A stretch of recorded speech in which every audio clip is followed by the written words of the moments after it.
A few years ago, it would have been impossible to separate a Bioshock game from the city of Rapture, that underwater dystopia Irrational Games made famous in 2007. But with the upcoming Bioshock Infinite, Irrational is looking to do exactly that, as they trade Rapture for the floating city of Columbia. Here's how a few key members of the development team explain the process to GameSpot. I think when we started on Bioshock Infinite, we realized that one of the reasons people like Bioshock, one, was because it did take on some topics that other games hadn't taken on. And I think they felt that there was especially for a big mass market game, that was respecting their intelligence, that was saying, you know what, we think you're interested in a broader range of things than you might be, or at least we're comfortable with putting it out there and crossing our fingers and hoping that you guys are going to come along for the ride. And I think if you go back to, if you talk to people who played Bioshock, if you ask people what they liked about it, it's the sense of the world and being in that place. When we were originally sitting down and talking about what we were going to build, we immediately went, okay, Rapture, we're going to go back to Rapture, and that was the obvious place. You can't have a Bioshock game without Rapture, it's just part of the DNA. And the more we started talking about what was going to happen, the sort of things you'd be doing, your quests, and the new settings, and the more we're like, oh my God, if we're bored with this, what is the gamer going to think? So, we started to allow ourselves to talk about different settings, and the more we got into it, the more we realized that it's really about that feeling of discovering a new place. It was terrifying. It was terrifying to talk about getting rid of Rapture, but at the same time, it was liberating. With Rapture a thing of the past, a new challenge arose for Irrational. They had to prove they could do more than just build an incredible world. Hello. They had to build a cast of characters to populate that world. Who are you? My name is DeWitt. I'm a friend. So then our next challenge was sort of making it a more character-driven piece. And, developing Booker and Elizabeth and saying, well, will people go along on the ride for these two characters and have it be such a character story? He's coming. You've got to go. Why? You don't want to be here when he gets here. Just a minute, I'm getting Can't dressed. have a Bioshock game without a Big Daddy. What is that really all about? It's about that relationship. It's about the relationship with a Big Daddy and little sister. So, what is Elizabeth? Elizabeth's relationship with Songbird, and then with Booker, and like how everything relates in that regard.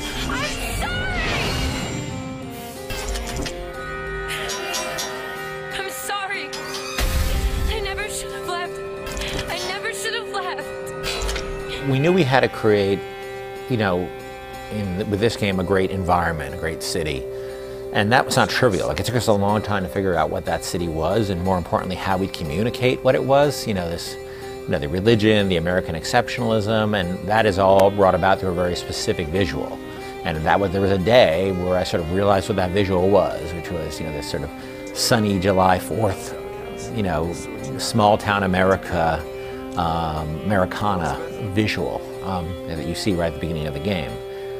But then there was so that we were fairly confident we figure out. I didn't lose a lot of sleep over that, but then it was that we didn't want to tell the story of a non-entity again. I think to do another story with a non-entity, immediately people would be expecting certain things out of it, and they couldn't just accept it as, oh, it's a first-person shooter, so you're a non-entity. They would know it's a Bioshock game. They would expect something. Rapture, we sort of think of it as a graveyard, right? That it's this graveyard with all this all this time capsule information that you can discover. And it's another case of we felt we had done that and we wanted to challenge ourselves. And not only did we want to give them a world that was alive and still kicking and not a graveyard, so the player could participate in what happens to that world, can see its evolution rather than just observe it as a historian. Observe it as a journalist, in real time, and not just a journalist, an actively engaged, involved journalist, or a revolutionary at times. Listen, friend, we're not looking for any trouble. Yeah.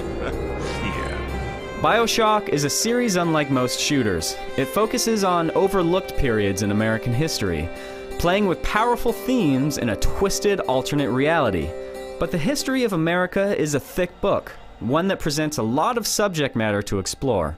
You know, I don't really have a temptation to take all of the themes of American history and mix them together, because they don't, I sort of don't go at it from like, oh, what period of, what aspect of American history are we interested in? In this game, we just started with the period because it was a good visual. And it's a period that also nobody had really been touched. You know, and I probably some of it came from I was really obsessed with the film There Will Be Blood. It's still, America is still a world that's not quite what we think of it today, but it's on the cusp of it. You know, there's this oil man who's about to, you know, create a huge empire that's going to power this, you know, revolution in everything, you know, in roads and cars and industry. I think we were drawn to that. You know, a lot of the guys on the team have been reading a book called The Devil in the White City, which is about the 1893 World's Fair. We don't like to look at other people's representations of the period, because then you're just furthering yourself from the actual source material. But you have, you know, a group full of artists looking at, you know, beach 1912. What does a beach in 1912 look like? What does a swimsuit in 1912 look like? You know, mustaches. The character artist, you know, he has tons of like guys with weird handlebar mustaches and hats and things like that, and, you know, doing the muscle poses on the beach. Thinking about, okay, well, let's go look at Edison and Tesla. I didn't even know that they had a rivalry where they're, you know, one was promoting AC, one was promoting DC. And, you know, and that starts informing possible scenarios, things that, you know, are bubbling up to the surface that you want to latch onto, and either, you know, for the writers start writing about, or, you know, things that inspire the art team in general to start making. You know, overall, it's the source material. We have lots of very strange photos from the time. I mean, one of the ones that we'd shown at PAX was a dead horse in a gutter with the kids all poking with a stick and playing around it. You know, it's like something you'd never see in modern day, like a dead animal on the street covered in kids.